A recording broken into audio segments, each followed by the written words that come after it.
नमस्कार, मी पंजाब तक. आज आहे 1 जुलै 2025.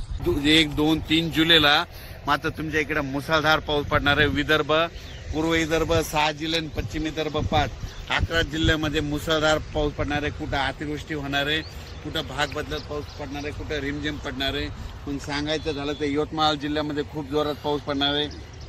चंद्रपूरकर देखील खूप पडणार आहे. नागपूरकडे देखील खूप पडणार आहे. अमरावतीकडे जोरात पडणार आहे. अकोल्याकडे जोरात पडणार आहे. वाशिम जिल्हा जोरात राहणार आहे. हिंगोलीकडे राहणार आहे. त्याच्यानंतर अकोला, बुलढाणा जास्त राहणार आहे.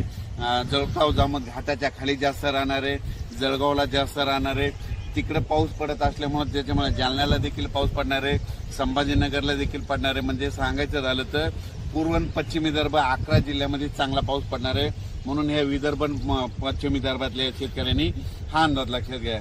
पश्चिम महाराष्ट्रामध्ये चांगल्या प्रकारच्या बऱ्याच ठिकाणी भाग बदलत पाऊस सुरू होणार आहे. सांगलीकडे, साताऱ्याकडे, त्याच्यानंतर पंढरपूरकडे देखील, नगर जिल्ह्यात देखील बऱ्याच ठिकाणी पाऊस सुरू होणार आहे. म्हणून हे पश्चिम महाराष्ट्रातल्या शेतकऱ्यांनी अंदाज लक्षात घ्यायचा. सोलापूरकडे देखील बऱ्याच ठिकाणी पाऊस पडणार आहे. त्याच्यानंतर कोकणपट्टी आणि घाटमाथ्यावरल्या भागातल्या सर्व जनतेला आणि शेतकऱ्याला सांगू इच्छितो की कोकणपट्टी घाटमाथ्यावरला पाऊस मात्र कायम चालूच राहणार आहे. ते काय बंद होणार नाही. म्हणून हे त्यांनी लक्षात घेतलं. त्याच्यानंतर आता उत्तर महाराष्ट्राकडे वळू.